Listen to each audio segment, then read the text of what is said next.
बहनों, सामयिक ले ली सभी ने? चालू करें। इधर आ जाओ आप सभी, पढ़ाने के लिए अच्छा रहेगा। सभी ज्वाइंट हो गए? जूम मीटिंग चालू? जूम मीटिंग चालू हो गई ना?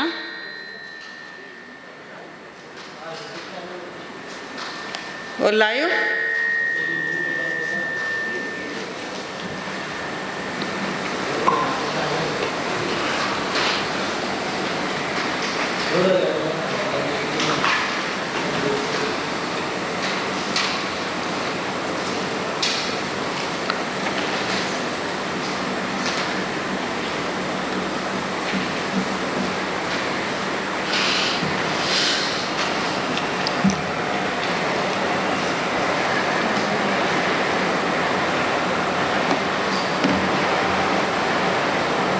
हो गया चालू भैया?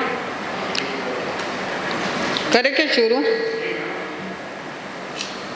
टाइम हो रहा है।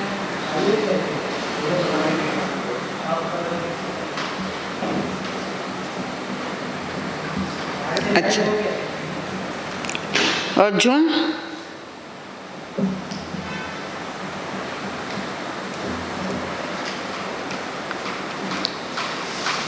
इतने टिस्ट के चिरसुंदरी करोगे नहीं तो? टिस्ट के करोगे? है ना? मंगलाचरण।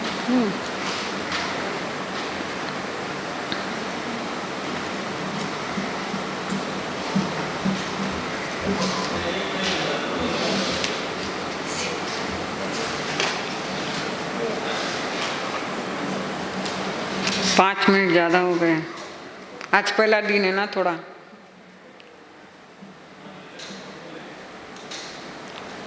सब गोरेगांव के ही हो? मलाड़, सब मलाड़ के हो?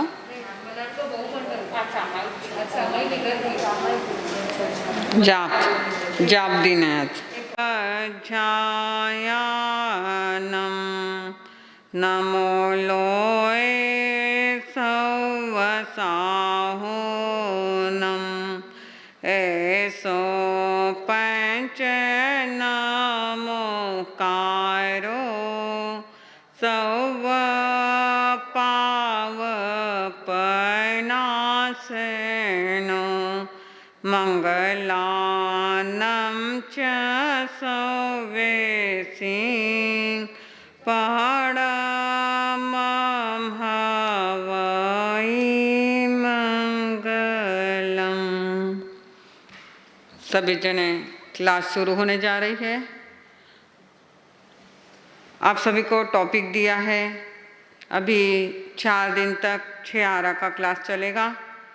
6 आरा अपन जिस दुनिया में रहते हैं, कौन से आरे में रहते हैं, कैसे कैसे काल चक्र होता है, ये सारा वर्णन आपको ये 4 दिन में समझाया जाएगा। आपको जो भी सवाल जवाब है, जो भी पूछना है तो आप पूछ सकते हैं, नहीं समझ में आया तो। और 11 दिन तक ये क्लास चलेगा। पहले 6 आरा सिखाएंगे, उसके बाद में दूसरी बात करेंगे और 12वें दिन आपके एग्ज़ाम यहाँ पर ली जाएगी। तो सभी ने ध्यान से बराबर सीखना है। जो भी नहीं समझ में आया है, ऑनलाइन जो भी देख रहे हैं उन्होंने भी अगर कोई सवाल है तो आप पूछ सकते हैं मैसेज के द्वारा, नहीं समझ में आया तो। और जूम वाले भी आप सामने लिख करके भी भेज सकते हैं जो समझ में नहीं आया तो। आपका क्लास पहले गरिमा जी लेंगे। 2:30 बजे से 3:30 बजे तक ये क्लास चलेगा। सभी ने ध्यान से सीखना है।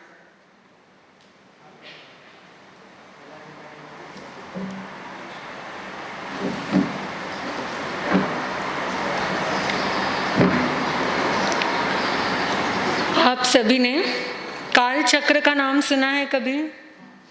काल चक्र कि जैसे वैदिक संस्कृति के अंदर ये वर्ड्स हम बहुत बार सुनते हैं, सतयुग, कलयुग, द्वापर युग, त्रेता युग, ऐसे वर्ड्स वैदिक संस्कृति के वर्ड्स है ये, लेकिन हम ये बार बार अपने व्यवहार में उपयोग करते हैं। आवाज नहीं आ रही है? ऊपर जिनीशा देख रही थे, वो बोली कि आवाज नहीं आ रही है। बोर्ड में फोकस करेंगे अगर मैं ठीक मैं चक्षण नहीं हो रही, बिल्कुल नहीं चक्षण नहीं हो रही। वो नहीं है बाबू की आवाज़ नहीं आ रही थी, मतलब उसकी सुनाई नहीं दे रही थी। अब भी स्टार्ट करें ना, शुरू कर रहे हैं। उसमें सबसे पहले हमने, ऐसा कभी नहीं हुआ कि ये आज रात हुई नहीं, आज सूर्यास्त हुआ ही नहीं, आज 24 घंटे सूर्य उदय ही रहा, ऐसा कभी होता है क्या? नहीं होता है। ये प्रकृति की व्यवस्था है, ये नेचुरली हमारे संसार का चक्र चल ही रहा है, चल ही रहा है। तो ऐसे ही हमें हमारे जैन दर्शन के अंदर इस काल चक्र का क्या स्वरूप है, कि ये हमारे काल का चक्र किस प्रकार से चलता है, किस प्रकार से हमारी समय की व्यवस्था आगे बढ़ती है, ये हमें देखना है। कि वैदिक संस्कृति के जो वर्ड है कलयुग, सतयुग, ये हम बहुत बार बोलते हैं, व्यवहार में आप लोग बहुत बार यूज करते हो कि अब तो कलयुग आ गया है, वो तो सतयुग था जब भगवान थे। लेकिन हमारे जैन दर्शन में हम कौन सा वर्ड यूज करते हैं कि अभी कौन सा काल चल रहा है, अभी कौन सा आरा चल रहा है, 5वां आरा चल रहा है। और भगवान महावीर स्वामी कौन से आरे के अंदर हुए? 4थे आरे के अंदर हुए। मतलब अभी 5वां चल रहा है, इसका मतलब पहले 4था हुआ था और उससे पहले 3रा हुआ था, 2रा हुआ था, इसका मतलब हुआ था। लेकिन वो कैसे हुआ था, वो आरा कैसा था, वो आज हम समझेंगे। तो सबसे पहले ये है काल चक्र। चक्र यानी चक्कर, चक्का, व्हील जो आप बोलते हो, गाड़ी के अंदर जो पहिया होता है उसको हम चक्र बोलते हैं संस्कृत के अंदर। तो अपन चक्र यानी गोल गोल जो घूमता है वह चक्र होता है। अपन बोलते हैं ना, तू एक चक्कर मार के आ जा, यानी एक राउंड मार के आ जा, एक घूम कर आ जा तू, यानी जो भी चीज गोल होती है हम उसको क्या बोलते हैं? चक्र। गाड़ी के पहिए को भी हम चक्र बोलते हैं। तो ये है हमारा काल चक्र। काल यानी समय। तो हमारे जैन दर्शन के अनुसार ये समय का चक्र कहो, समय का पहिया कहो, किस तरह से घूमता है ये हमें आज समझना है। ये हमारा काल चक्र है। इस काल चक्र के 12 पार्ट्स डिवाइड हुए है ना। ये जो आपको दिख रहा है लाइन, इसको क्या कहते हैं? आरा। एक बैलगाड़ी का जो व्हील होता है, उस व्हील के अंदर भी जो लकड़ी होती है बीच में, उसको क्या कहते हैं? आरा। इसलिए इसका नाम क्या पड़ गया? आरा। समझ में आई? ये आरा। फिर ये काल चक्र के 2 भेद है, एक है अवसर्पिणी काल और एक है उत्सर्पिणी काल। काल चक्र के कितने भेद हैं? 2 भेद। एक है अवसर्पिणी काल और एक है उत्सर्पिणी काल। और इसके अंदर 12 आरे हैं। 12 आरे हैं, मतलब जैसे वो व्हील, जैसे वो पहिया गोल गोल घूमता रहता है, ऊपर से नीचे आता है, फिर नीचे से वापस ऊपर जाता है, ऐसे गोल गोल घूमता है पहिया, वैसे ही हमारा काल चक्र, समय का पहिया, ये अनंत काल से ऐसे गोल गोल घूम रहा है। अब घड़ी के जैसे घड़ी है 1 से 12, वापस 12 से 1, 1 से 6, 6 से 12, है कि नहीं? वैसे ही घड़ी के जैसे, पहिए के जैसे ये काल चक्र घूम रहा है। अब इस काल चक्र के अंदर अवसर्पिणी काल और उत्सर्पिणी काल। अवसर्पिणी काल किसे कहेंगे? अवसर्पिणी यानी जिस टाइम पर सब बातों की हीनता हो रही है, यानी सब बातें कम हो रही है, जैसे कि एग्जाम्पल हाइट, एज, अवगाहना, शरीर की सुंदरता, जो भी वर्ण, गंध, रस, स्पर्श के पुद्गल जो भी है, उन सब पुद्गलों के अंदर क्वालिटी के अंदर डिफिशियंसी आ रही है, कि सबकी क्वालिटी कम कम होती जा रही है। जैसे आपने सुना होगा, आपके दादी जी लोग, दादी सास, वो सब क्या कहते हैं? हमारे ज़माने में तो इतना अच्छा खाना था कि हम कभी बीमार ही नहीं पड़ते थे, या फिर हमारे टाइम पर हम इतना घी खाते थे, एक एक कटोरी घी खाते थे तो भी वो हमको डाइजेस्ट हो जाता था। और आज के ज़माने में होता है क्या डाइजेस्ट? नहीं होता है, क्योंकि हमारे शरीर उतना हमारे शरीर के अंदर शक्ति नहीं रही, वो ताकत नहीं रही कि हम एक कटोरी घी को डाइजेस्ट कर सके, पचा सके। तो ये किसका प्रभाव है? काल का प्रभाव है। ये कि काल का प्रभाव जैसे जैसे आगे बढ़ रहा है, वैसे वैसे हमारे शरीर की ताकत कम हो रही है, शरीर की सुंदरता कम हो रही है, हाइट कम होती जा रही है, एज, आयुष्य कम होता जा रहा है कि नहीं? ये तो प्रैक्टिकली हम देख रहे हैं आयुष्य का, तो कि आज से 50 साल पहले लोगों की एवरेज आयुष्य 90 साल 100 साल तक तो नॉर्मली हर एक इंसान जीता था, लेकिन आज अपनी एवरेज आयुष्य कितनी कम हो गई। लोग चलते फिरते हार्ट अटैक में, कोई भी बीमारी में क्या हो रहे हैं, एक्सपायर हो रहे हैं, चले जा रहे हैं। मतलब क्या हो रहा है कि हमारी सब कम होता जा रहा है, हमारा जो भी क्वालिटी है वो कम हो रहा है। तो ये अवसर्पिणी काल के अंदर क्या होता है, हर चीज की क्वालिटी कम होती जाती है। ये ऐसा अवसर्पिणी काल, इसमें 6 आ रहे, 1 से लेकर 6 आ रहे, हर चीज की इसमें हीनता आ रही है, क्वालिटी कम हो रही है।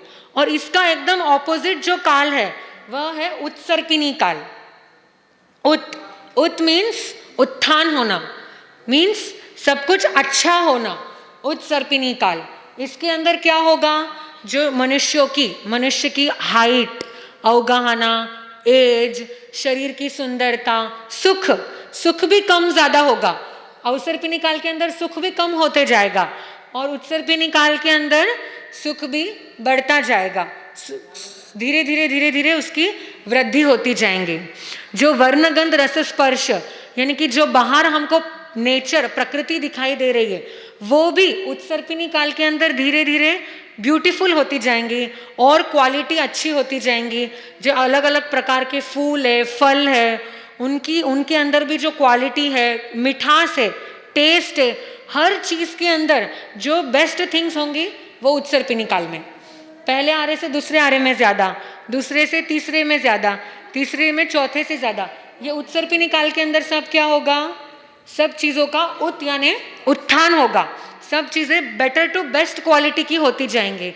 और इस अवसर्पिणी काल के अंदर बेस्ट टू वर्स्ट, पहला आरा बेस्ट रहेगा, बेस्ट होते होते चौथे आरे तक बेटर होगा और छठे आरे तक तो सब चीजें वर्स्ट होने वाली है, सब चीजें एकदम खराब हो जाएगी, क्योंकि ये दुखमा आरा आ जाएगा। तो ये आपको समझ में आया काल चक्र कितने कोड़ा कोड़ी सागरोपम का है, 20 कोड़ा कोड़ी सागरोपम। आपने फर्स्ट टाइम सुना होगा 20 कोड़ा कोड़ी सागरोपम। अभी सागरोपम क्या होता है, कोड़ा कोड़ी क्या होता है, ये हम देखेंगे कि 20 कोड़ा कोड़ी सागरोपम में से अवसर्पिणी काल 10 कोड़ा कोड़ी सागरोपम का है और उत्सर्पिणी काल 10 कोड़ा कोड़ी सागरोपम का है। मतलब 10 कोड़ा कोड़ी सागरोपम तक जो भी हमारी संस्कृति है, संस्कृति मीन्स कल्चर, भौगोलिक परिस्थिति है, जो भी हमारा एटमॉस्फेयर है, वो क्या होगा, अवसर्पिणी काल में उसका रिग्रेस होगा, यानी कि सब चीजें की क्वालिटी कम होगी। और उत्सर्पिणी काल के 10 कोड़ा कोड़ी सागरोपम के अंदर इस भौगोलिक परिस्थिति, हमारी संस्कृति, कल्चर, इस सब का क्या होगा, प्रोग्रेस होगा। प्रोग्रेस वाला काल कौन सा है, उत्सर्पिणी। रिग्रेस वाला काल कौन सा है, अवसर्पिणी। ये आपको समझ में आ गया, ठीक है। फिर आगे बढ़ते हैं कि अवसर्पिणी काल में और उत्सर्पिणी काल में जो 6 आरे बताए हैं, उन 6 आरों का नाम क्या है। तो अवसर्पिणी काल में जो पहला आरा होगा उसका नाम होगा सुखमा, मीन्स सुख ही सुख मल्टीप्लाइड बाय सुख, happiness into happiness is equal to double happiness. जहां पर सुख ही सुख है, एक कण मात्र का भी, एक समय मात्र का भी जहां कोई प्रकार का दुख नहीं होगा, ऐसा होगा पहला आरा, जिसका नाम होगा सुखमा। फिर उसके बाद में दूसरा आरा आएगा, क्योंकि ये रिग्रेसिव टाइम है, हीनता होगी। ये अवसर्पिणी काल के 6 आरे हम देख रहे हैं, तो दूसरा आरा कौन सा आएगा, सुखमा यानी कि हैप्पीनेस। पहले हैप्पीनेस इनटू हैप्पीनेस था, सुखमा था, लेकिन दूसरे आरे में क्या हो गया, थोड़ा कम हो गया, सिर्फ सुखमा। हाँ, सब जीव सुखी है, एकदम सुखी नहीं है, हाँ सुखी है सब। फिर तीसरा आरा आएगा दुखमा। इस तीसरे आरे के अंदर क्या होगा, सुख ज्यादा होगा और दुख थोड़ा होगा, मतलब थोड़ा सा दुख होगा और बहुत सारा सुख होगा। फिर उसके बाद में आएगा चौथा आरा, चौथे आरे में सुखमा, दुख ज्यादा होगा और सुख कम होगा। फिर आएगा पंचम आरा, जिस आरे के अंदर हम जी रहे हैं, वो कौन सा आरा है, दुखमा, पंचम आरा ही दुखमा है, तो हमें सुख कैसे मिलेगा? है कि नहीं? भगवान महावीर ने, परमात्मा ने अपने वचन में फरमा दिया कि आगे आने वाला काल पंचम काल दुखमा काल है, दुख का काल है। तो बोलो सुख कैसे मिलेगा? नहीं मिलेगा। ये पांचवा आ रहा है दुखमा, फिर छठा आ रहा आएगा दुखमा दुखमा। इस प्रकार से ये अवसर पे निकाल के 6 आरे के नाम है। ऐसे ही उल्टा वाइस वर्षा जो होगा, उत्सर पे निकाल के 6 आरे रहेंगे कि पहला दुखमा दुखमा आएगा, फिर दुख आएगा, फिर थोड़ा दुख कम होगा, ऐसे कम होते होते होते फिर ये आ जाएगा, सुखमा सुखमा आ जाएगा। तो ये अवसर पिनी और उत्सर पे निकाल के ये 6 आरे रहेंगे। यू कैन लो, अपने आ जाओ। भैया माइक इधर से रख दो। अभी हमको ये समझना है, माइक उधर। इतना समझना है। इसमें से कुछ डाउट है आपको तो आप क्वेश्चन पूछो। कुछ डाउट है आपको? ये इतना समझ में आया? अवसर पिनी उत्सर पिनी बराबर करो ना।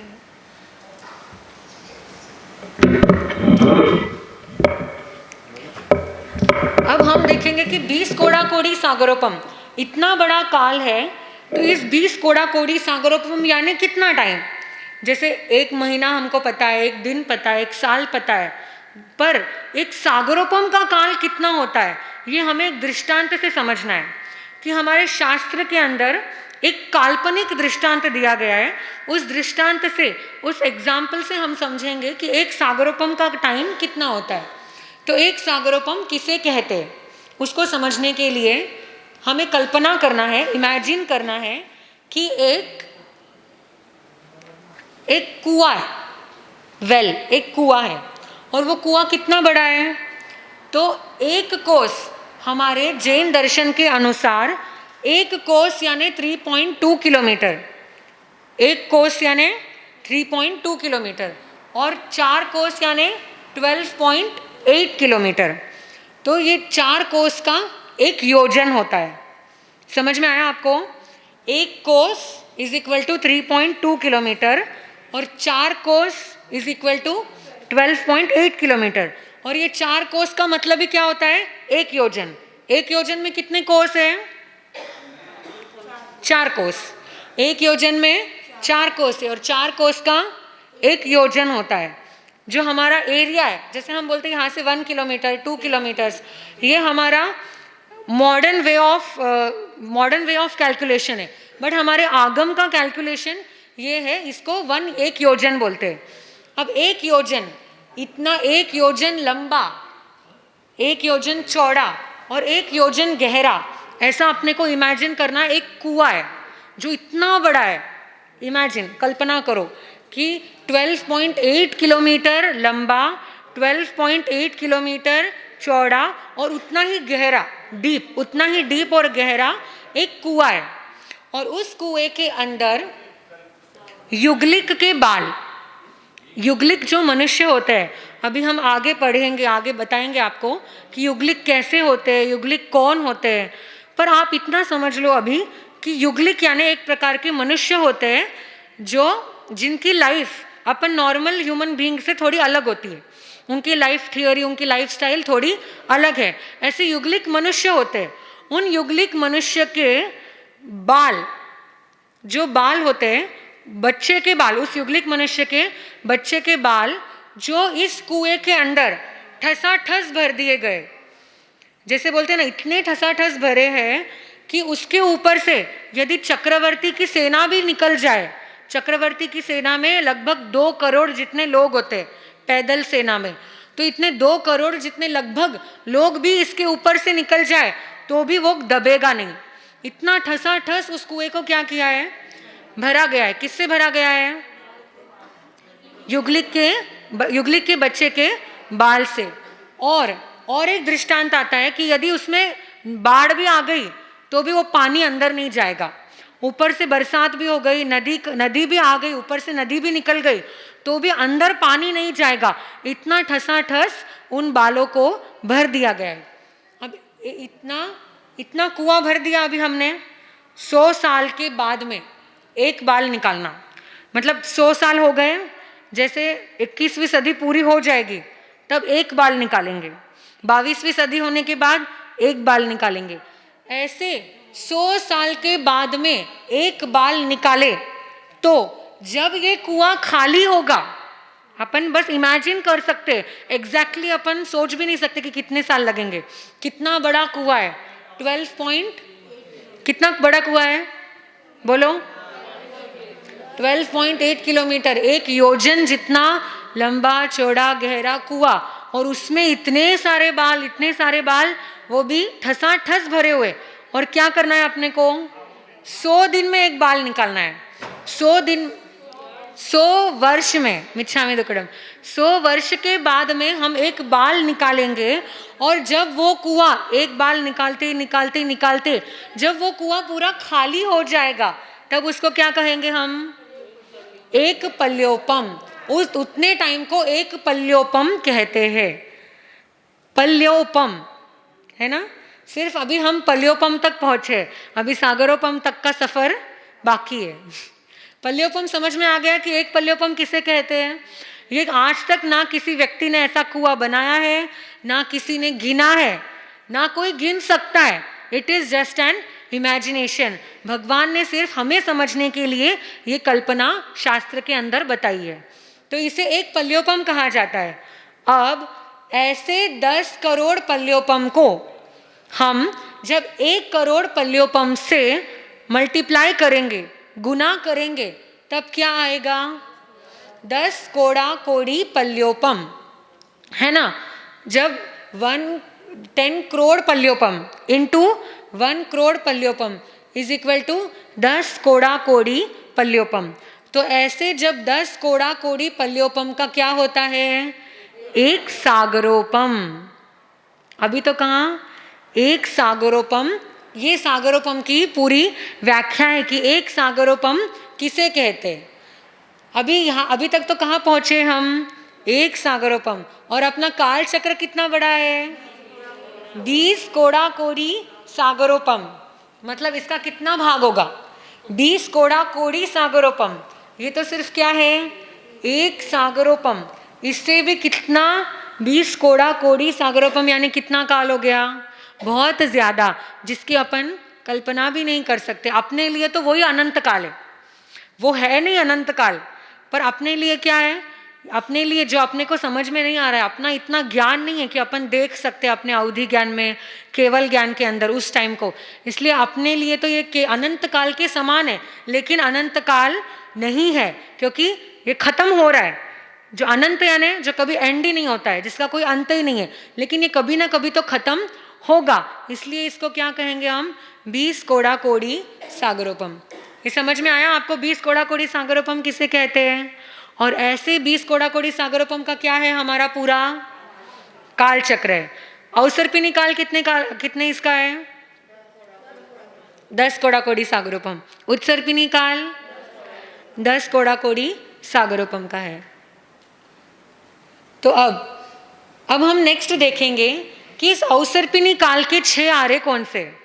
अभी हमने नाम तो देख लिया उनके, लेकिन वो आरा कैसा होता है, वहाँ पर कौन होते हैं, कौन से प्रकार के मनुष्य होते हैं, कैसी उनकी लाइफस्टाइल है, क्या है, वो अभी हम देखेंगे। तो अवसर्पिणी काल का अभी हम पहला आरा देखेंगे, सुखमा सुखमा। पहला आरा कौन सा है? अभी इस अवसर्पिणी काल के 10 कोड़ा कोड़ी सागरोपम है, तो 10 कोड़ा कोड़ी सागरोपम में से 4 कोड़ा कोड़ी सागरोपम जितना बड़ा पहला आ रहा है। देखो नियरली अबाउट 40% है ना।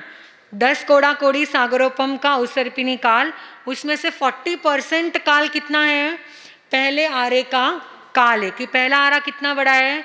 4 कोड़ा कोड़ी सागरोपम का पहला आरा है। इसका नाम क्या है? सुखमा सुखमा।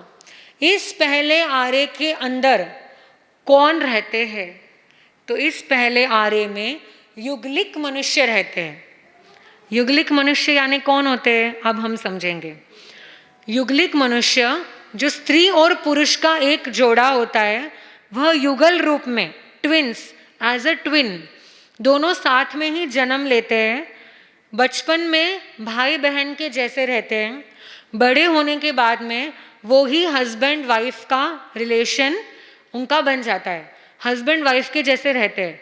और ऐसे ही जन्म से लेकर मृत्यु तक वह युगल स्त्री पुरुष का एक जोड़ा कभी भी एक दूसरे से अलग नहीं होते, हमेशा 24/7 वो साथ में ही रहते हैं। और उस टाइम पर, उस जब युगल का काल होता है, तब उस टाइम पर ऐसी व्यवस्था ही नहीं होती कि भाई बहन, मासी, बुआ, ऐसे कोई रिलेशंस उस टाइम पर नहीं होते। एक स्त्री पुरुष का जोड़ा होता है, वो जन्म साथ में लेते हैं, जीवन भर साथ में ही रहते हैं, और अपने अंतिम समय के अंदर, अपने जीवन काल के अंदर और एक युगल को जन्म देते हैं।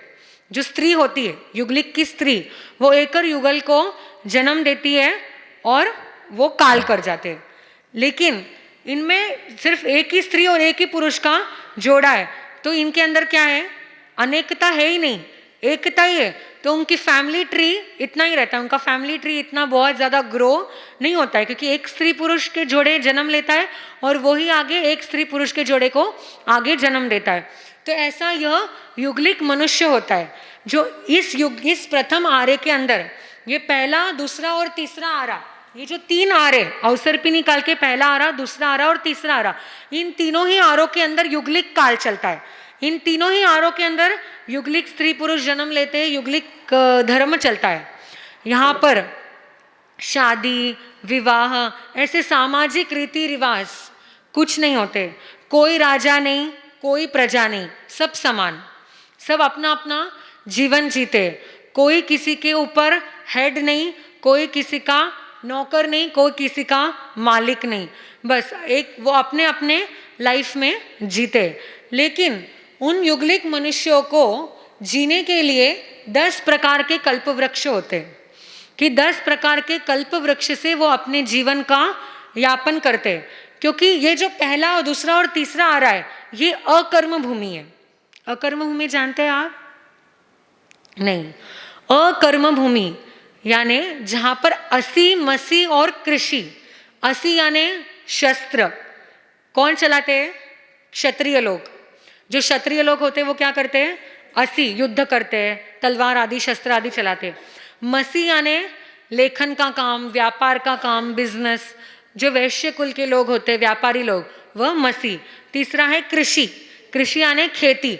कोई भी व्यक्ति होगा संसार के अंदर, वो इन तीनों में से कुछ ना कुछ कार्य करेगा, या तो वो असी करेगा, या तो वो मसी करेगा, या तो वो कृषि करेगा।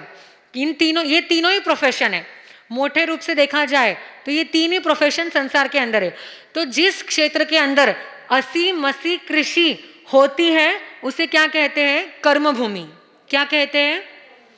कर्म भूमि। और जहां पर असी, मसी और कृषि नहीं होती है, उसे क्या कहते हैं? अकर्म भूमि। तो ये जो पहला, दूसरा और तीसरा आ रहा है अवसर्पिणी काल का, ये क्या है? अकर्म भूमि है। यहाँ पर कोई असी, मसी, कृषि नहीं होती है। फिर लोग अपने जीवन को कैसे जीते हैं?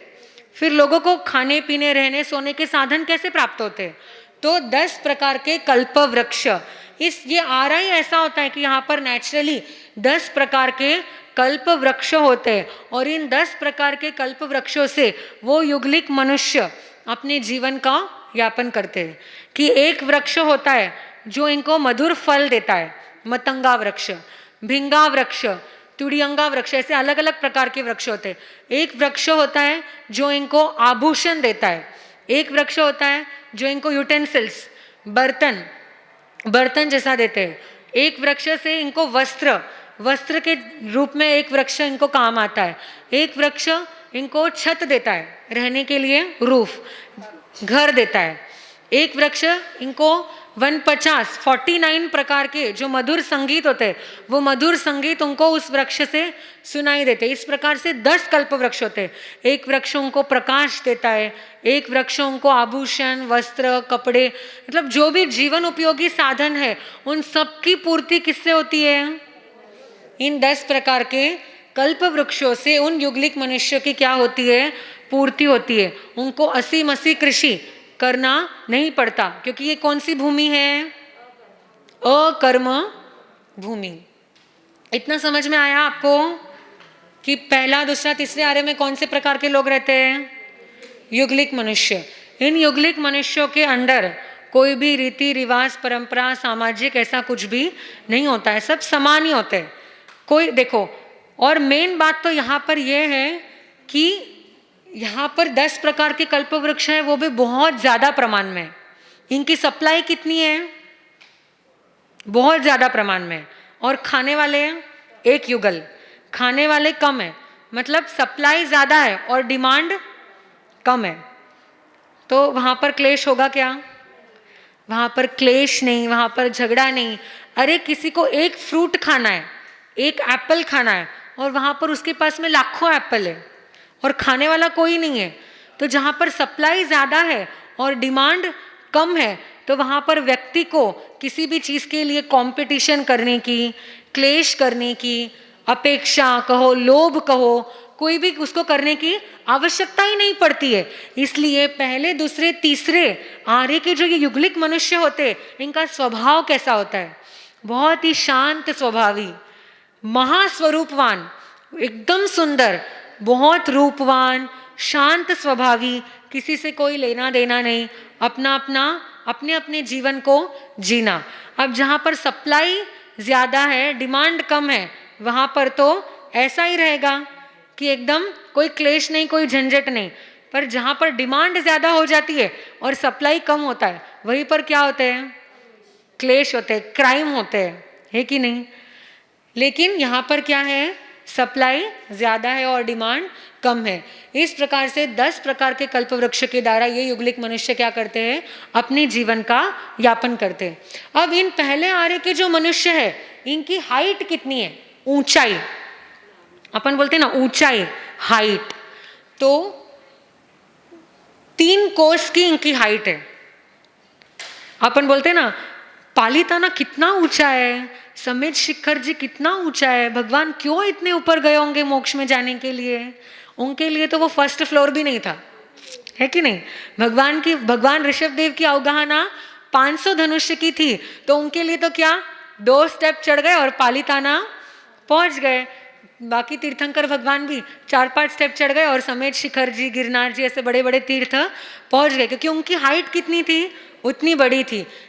तो पहले आर्य के अंदर मनुष्य की हाइट कितनी है? 3 कोस। 1 कोस कितना होता है? 3.2 किलोमीटर। तो यहाँ पर पहले आर्य के मनुष्य की हाइट है 9.6 किलोमीटर, और ऊंचाई कहो, हाइट कहो, अवगाहना, हमारा शास्त्रीय शब्द क्या है? अवगाहना। यहाँ पर हमारे लिए शास्त्रीय वर्ड है अवगाहना। हाइट के लिए हम अवगाहना वर्ड यूज करते हैं। तो 3 कोस की इनकी क्या है? अवगाहना है। और इनकी आयुष्य कितना है? 3 पल्योपम। अब भी आपने समझा कि 1 पल्योपम कितना होता है? इमेजिन करो, 1 पल्योपम इतना बड़ा होता है, तो उनका कितना है? 3 पल्योपम का आयुष्य है। खत्म ही नहीं हो रहा है, खत्म ही नहीं हो रहा है। सुखमा सुखमा, सुख भरपूर है, कोई क्लेश नहीं, कोई अशांति नहीं, कोई कंपटीशन नहीं, कोई जेलसी भावना नहीं, बस अपने अपने जीवन को वो जी रहे हैं और आनंद से रह रहे। और कितने टाइम तक रह रहे? वो भी 3 पल्योपम की उनकी आयुष्य है। फिर उनका शरीर कैसा है? हमने बोला बहुत सुंदर होते हैं, बहुत ये होते हैं, पर उनका शरीर कैसा होता है?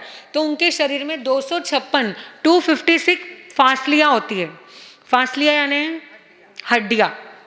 जो हड्डियाँ होती है वो कितनी होती है? 256 ऐसी फसलियाँ होती है। फिर उनका संघयन, संघयन यानी ताकत। संघयन यानी क्या?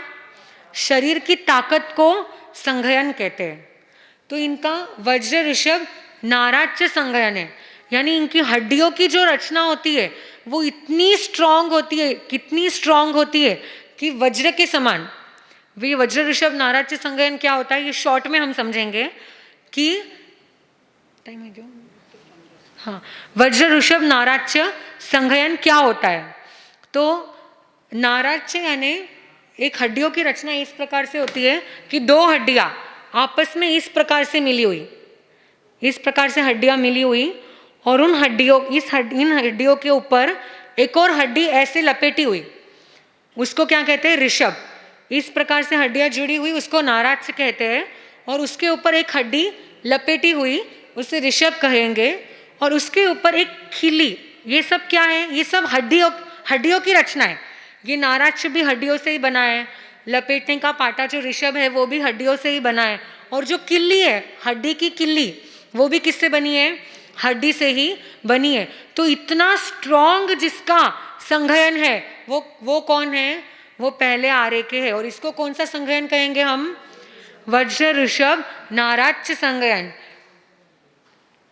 फिर इनका संस्थान कैसा होता है, यानी कि शरीर की रचना, समचतुरस्र संस्थान, यानी कि पूरे बॉडी में जो जितने प्रमाण में जो अंग होना चाहिए, जैसे ये एक शोल्डर से दूसरे शोल्डर की जो दूरी है वो जितनी प्रमाण में होनी चाहिए उतनी ही प्रमाण में है, जितना उनका पेट होना चाहिए उतना ही है, जितनी कमर होनी चाहिए उतना ही है, मतलब हर चीज व्यवस्थित प्रमाण के अंदर जो होता है वैसा शरीर को समचतुरस्र संस्थान कहते हैं। चतुरस्र यानी कि चारों कोनों से जो सम है, जो एकदम शेप में है, वो है समचतुरस्र संस्थान। तो इन पहले आर्य के मनुष्यों का वज्र ऋषभ नाराज संघयन होता है, और संस्थान कौन सा होता है? समचतुरस्र संस्थान होता है। और इन पहले आर्य के मनुष्य को आहार करने की इच्छा कितने दिन से होती है? 3 दिन से। मतलब कितना सुखी जीव है, देखो कि 3 दिन के बाद में उनको भूख लगेगी, तब वो तुअर के जितना आहार करेंगे। तुअर का दाना कितना होता है? इतना सा तुअर का दाना जितना वो कोई भी एक वनस्पति, कोई भी एक बोर, जो एग्जाम्पल तुअर का दाना, एक कोई भी फ्रूट इतना खा लेंगे कि उनका पेट भर जाएगा, डकार आ जाएंगे उनको। इतना उनका सुखी जीव है कि उनको खाने की टेंशन ही नहीं, बनाना भी नहीं और खाना भी नहीं। ऐसे तुअर के जितना 3 दिन के बाद में एक दिन तुअर के जितना आहार करते। फिर उसके बाद में इस पहले आर्य के अंदर जो अपन ने देखा था कि भौगोलिक परिस्थिति कैसी होती है, तो इस काल के अंदर जो मिट्टी का स्वाद होता है वो मिश्री से भी ज्यादा मीठा होता है। यहाँ पर लिखना भूल गई मैं, हाँ, भूमि का स्वाद मिश्री से भी ज्यादा मीठा होता है, कि अगर हम पहले आर्य की मिट्टी भी खा ले तो अपने को मिश्री के जैसे मीठी लगेंगी। और इस पहले आर्य के अंदर स्पर्श कैसा होता है? मक्खन के जैसा सॉफ्ट इनका स्पर्श है, और मिश्री के जैसा भूमि की मिठास है। और एक बार यदि बारिश हो जाए पहले आर्य के अंदर तो 10,000 वर्ष तक वह सरसता रहती है। अपन बोलते हैं ना, पृथ्वी के अंदर जो सरसता है कि कितना भी धन धान्य वृक्ष आदि उग जाते हैं, तो एक बार अगर बरसात हो गई तो 10,000 साल की छुट्टी, 10,000 साल तक बारिश नहीं भी आई तो ऐसे ही वो वृक्ष क्या हो जाएंगे? पुष्पित और पल्लवित हो जाएंगे। इतनी इस भूमि की सरसता होती है। ऐसा ये पहला आरा होता है जहाँ वर्ण गंध रस स्पर्श नेचर हर चीज एकदम बेस्टेस्ट क्वालिटी का, एकदम हाई क्वालिटी का सब चीजें यहाँ पर रहती है। और हमने जो देखा था युगलिक मनुष्य का आयुष्य कितना है? 3 पल्योपम का। लेकिन जब 3 पल्योपम का आयुष्य में एंडिंग के जब 6 महीने बाकी रहते हैं, अभी बस 6 महीने ही मरने के लिए, मृत्यु का समय बस 6 महीने ही बाकी है, तब युगलिक की जो स्त्री है वो एक युगल को जन्म देती है। एक स्त्री पुरुष के ट्विंस को, 1 बॉय 1 गर्ल को क्या देती है? वो जन्म देती है। और उनका पालन पोषण सिर्फ 49 डेज, 150 दिन तक उन बच्चों का पालन पोषण करती है। और 150 दिन के अंदर ही उनका ग्रोथ देखो कितना फास्ट है कि 150 दिन के अंदर ही वो युगलिक के जो बच्चे होते हैं वो अपने आप बड़े हो जाते हैं और अपना काम इंडिपेंडेंटली वो अपने लाइफ को जी सके, इतने समझदार और इतने बड़े हो जाते कि 150 दिन तक ही सिर्फ वह युगलिक की स्त्री उनका पालन पोषण करती है। और उसके बाद में क्या होता है? इन युगलिक मनुष्य को कोई भी प्रकार का रोग नहीं होता पूरे जीवन के अंदर। कभी उनको एक दिन खांसी सर्दी जुकाम बुखार कोई भी प्रकार का रोग नहीं होता, क्योंकि ये कौन सा आ रहा है? सुखमा नाम का आ रहा है। तो दुख कहाँ से होगा?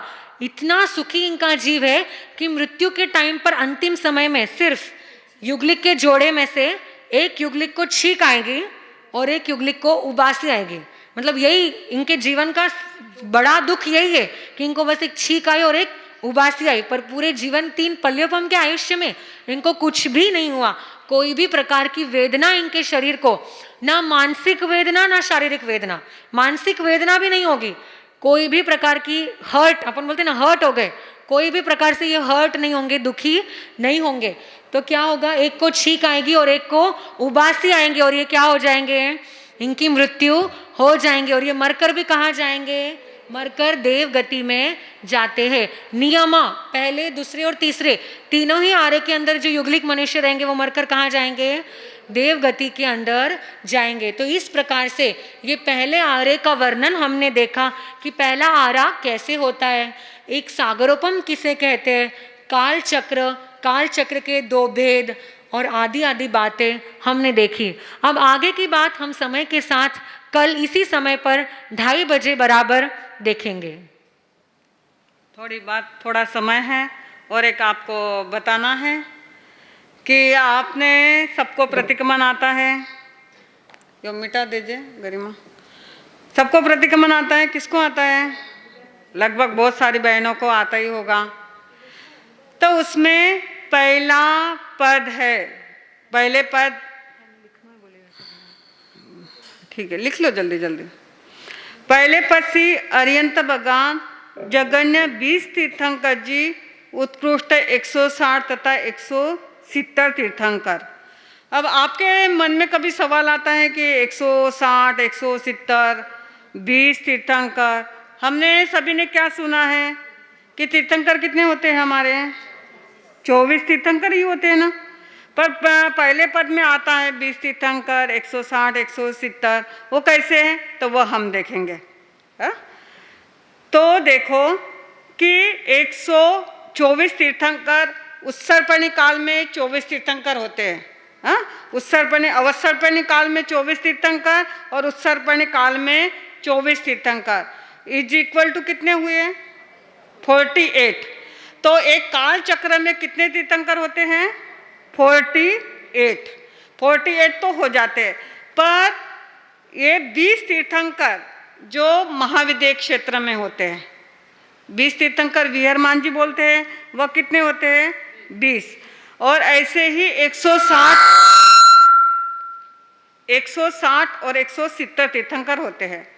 तो देखो वो कैसे होते हैं हम देखेंगे। नहीं हुआ अभी तक लिखना, हाँ हो गया ना, तो उनसे देख कर लिख लेना।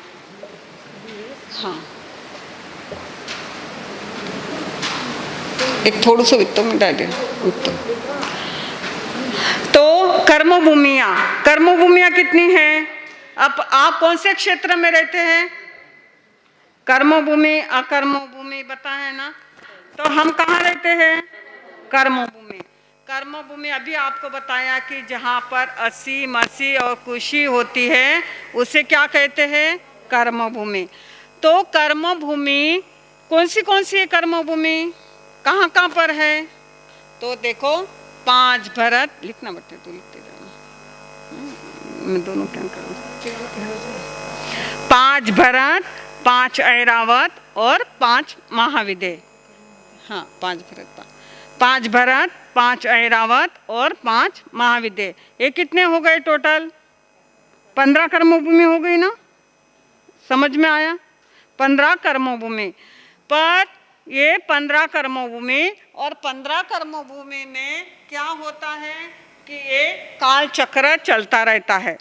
5 भरत और 5 महाविदेह में क्या होता है, काल चक्र बदलते रहता है। अभी आपको बताया कि जैसे भरत क्षेत्र है वैसे ही ऐरावत क्षेत्र है।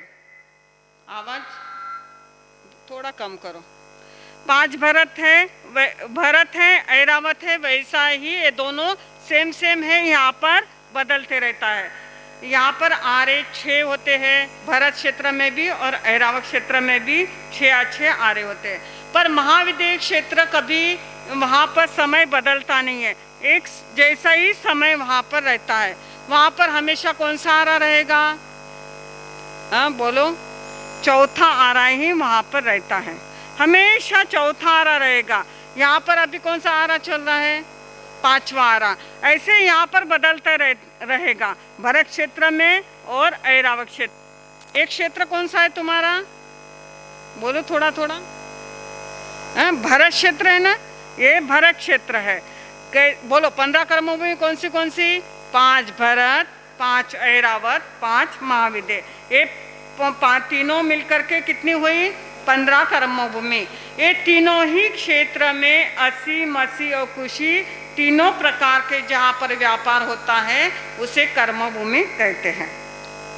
अब देखो कि 20 विहरमान जी जहाँ पर, कहाँ पर होते हैं 20 विहरमान जी?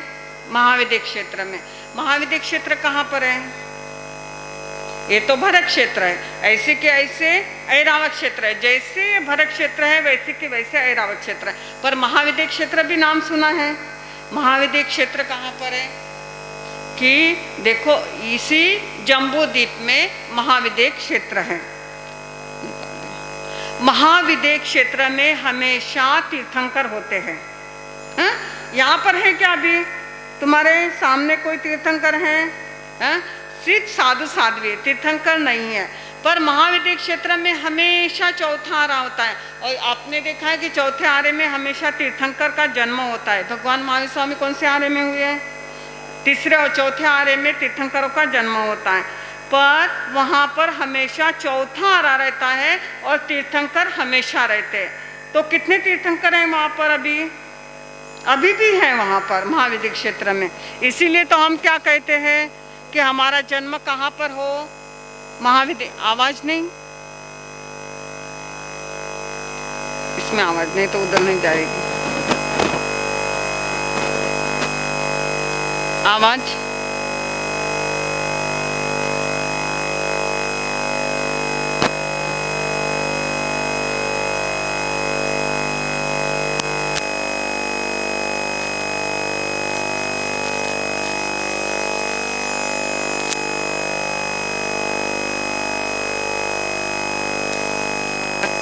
नहीं आएगी।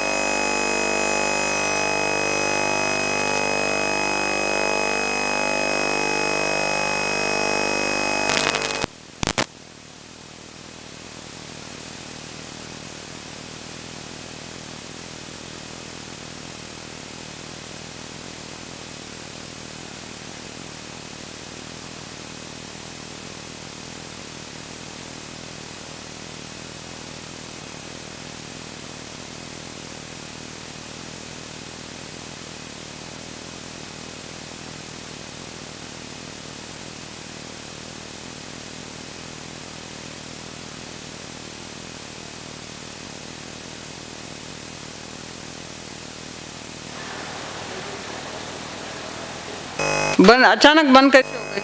आ गई। हाँ, तो महाविद्य क्षेत्र में हमेशा क्या होते हैं? तीर्थंकर भगवान विराजमान रहते हैं। तो अभी भी वहां पर 20 विहरमान जी विराजमान हैं। आवाज बराबर करो। हाँ हाँ, बहुत जोर से आवाज आ रही। देखो ये महाविद्य क्षेत्र है।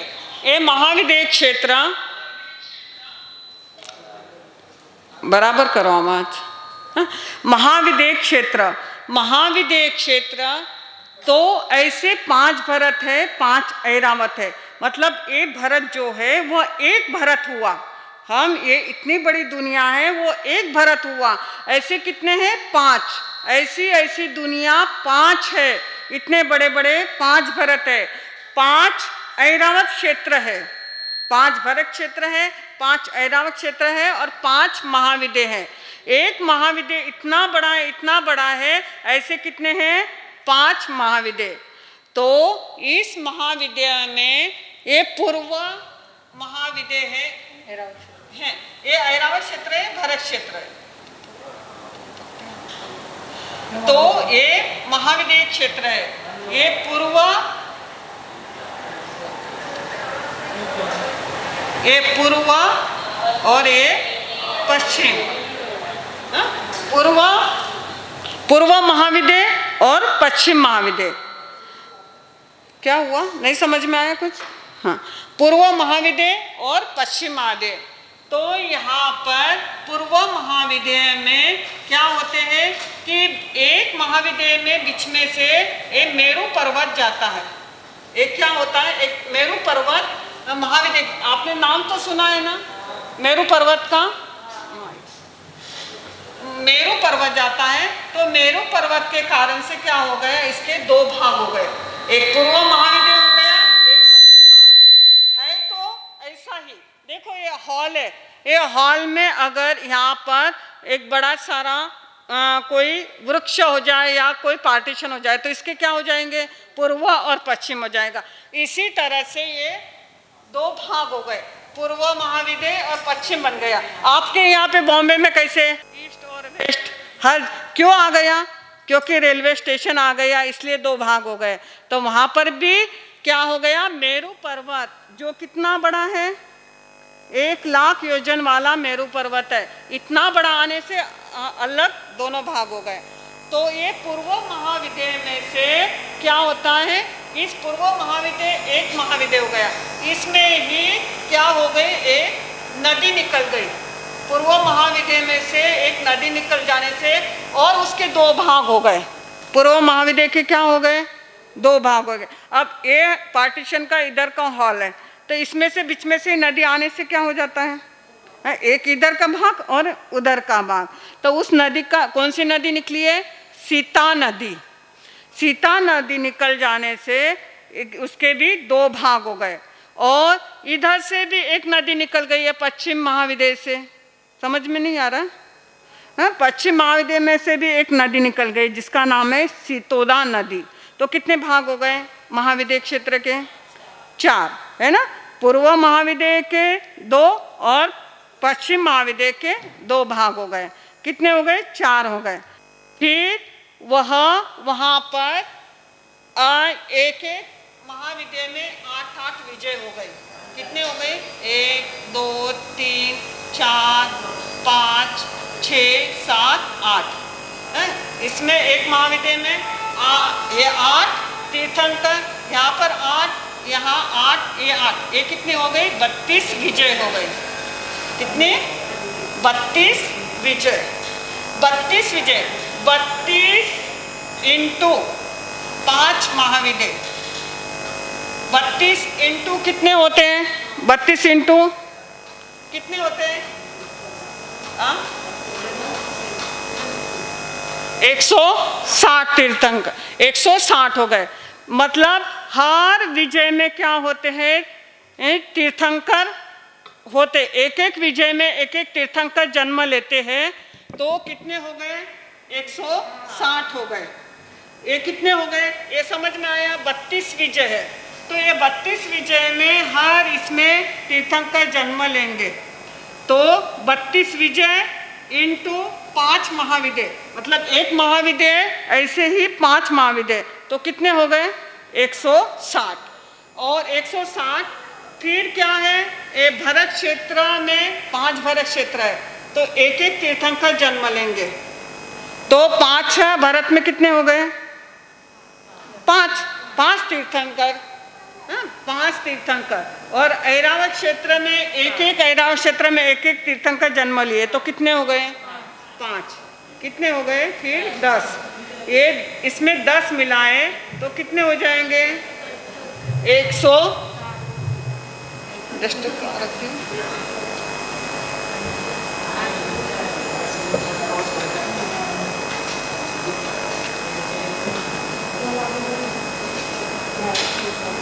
इसमें अगर 160 में 5 भरत और 5 ऐरावत के 10 मिलाने से कितने हो गए, 170 तीर्थंकर। और 20 कौन से हैं, हाँ, हमेशा जघन्य कितने तीर्थंकर हो रहते हैं, 4 तीर्थंकर, हमेशा 4 तीर्थंकर रहते हैं। कभी कभी 20 विहरमान जी तो महाविद्य क्षेत्र में रहेंगे, जघन्य समझो तो 4 तीर्थंकर रहते हैं एक एक इसमें। तो हमेशा वहाँ पर कितने हैं, 20 तीर्थंकर। महाविद्य में श्रीमिंदर स्वामी, युगमंदर स्वामी, ये बोलते हैं ना 20 विहरमान जी, वो तीर्थंकर ही है। वो तीर्थंकर जघन्य 20 और उत्कृष्ट कितने, 160 तथा 170। ये कभी कभी होते हैं, रेयर होते हैं, हमेशा नहीं होते हैं। ये हमेशा कितने होते हैं, 20 ही रहते हैं, कभी कभी। और इसमें हमारे भरत क्षेत्र, ऐरावत क्षेत्र में कितने तीर्थंकर होते हैं? 24। पर उत्कृष्ट तीर्थंकर 170 है। तो वो कब हुए थे? हमारे दूसरे तीर्थंकर अजितनाथ जी भगवान हुए, उस समय पर 170 तीर्थंकर हुए। ऐसा बहुत कम होता है। ऐसा उसके बाद में शंभुनाथ जी के समय पर नहीं हुआ, अभिनंदन जी के समय पर नहीं हुआ, कभी नहीं हुआ। सिर्फ केवल कब हुआ? अजितनाथ भगवान के समय पर 170 तीर्थंकर हुए। 160 हुए भरत और ऐरावत के। हमेशा एक भरत में एक ही तीर्थंकर। भगवान महावीर स्वामी हुए तब कोई हुए क्या? कोई तीर्थंकर नहीं हुए। और ये तीर्थंकर जो होते 32 विजय में, वो एक तीर्थंकर दूसरे तीर्थंकर को कभी नहीं मिलते, कभी नहीं मिलते। नियम है कि वो कभी मिलेंगे ही नहीं एक दूसरे को। वो हमेशा अपने अपने विजय में, विजय भी इतनी बड़ी बड़ी, बहुत बड़ी बड़ी होती है। जैसे हमारा ये भरत क्षेत्र है, इतनी बड़ी बड़ी वो विजय होती है। तो यहाँ पर इस भरत क्षेत्र कितना बड़ा है, हम कल्पना, हमें भी पता नहीं है। ये इंडिया इतना बड़ा है, इंडिया को भी नहीं जानते। तो ये भरत क्षेत्र में तो कितने राष्ट्र है, कितने जिले, कितना बड़ा है। तो वहाँ पर एक तीर्थंकर होते हैं।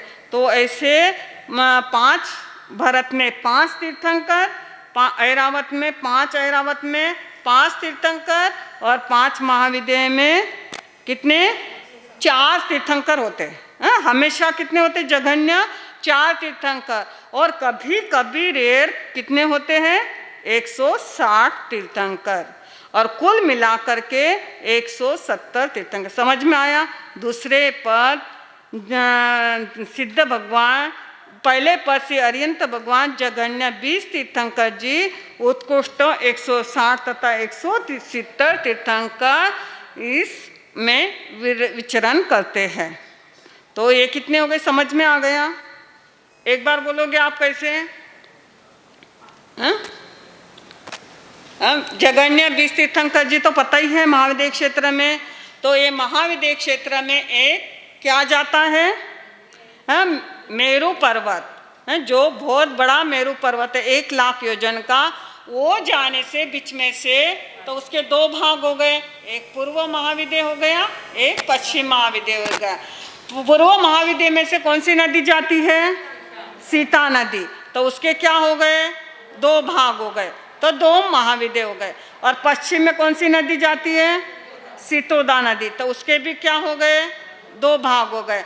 तो कितने महाविद्य हो गए? 4। तो चारों महाविद्य में जघन्य कितने तीर्थंकर होते हैं? 4। जघन्य 4 तीर्थंकर तो होंगे ही। ऐसे ही फिर 20 विहर 32 विजय, 32 विजय है। एक एक विजय में एक एक तीर्थंकर जन्म लिए, तो 32 × 5 कितने हो गए? 160। और 5 भरत के, 5 ऐरावत के, 170। समझ में आ गया? सभी ने ध्यान रखना है। 160 और 170। नहीं समझ में आ गया हो तो लिख लेना, भूलना मत, नहीं तो भूल जाओगे। अगली क्लास कर लेंगे 2:30 बजे। सभी ने ध्यान रखना है, यहाँ पर पहुँच जाना। आप लोग आ सकते हो, नज़दीक है। मंगल पाठ गुरुदेव की आज्ञा से, गुरु जी साहब की आज्ञा से। चत्तारि मंगलम अरियंता मंगलम सिद्धा मंगलम साहू मंगलम केवली प्रणतो धमो मंगलम। चत्तारि लोगोत्मा अरियंता लोगोत्मा सिद्धा लोगोत्मा साहू लोगोत्मा केवली प्रणतो धमो लोगोत्मो। चत्तारि शरणं प्रयुज्यामि अरियंता शरणं प्रयुज्यामि सिद्धा शरणं प्रयुज्यामि साहू शरणं प्रयुज्यामि केवली प्रणतो धमो शरणं प्रयुज्यामि। अरियंत जी का शरणा, सिद्ध जी का शरणा, साधु जी का शरणा, केवली परोपी दया धर्म का शरणा। 4 शरणा मंगलिक करना और शरणा को जो प्राणी आदरे तो अक्षय अमर पद फलो। हो गया।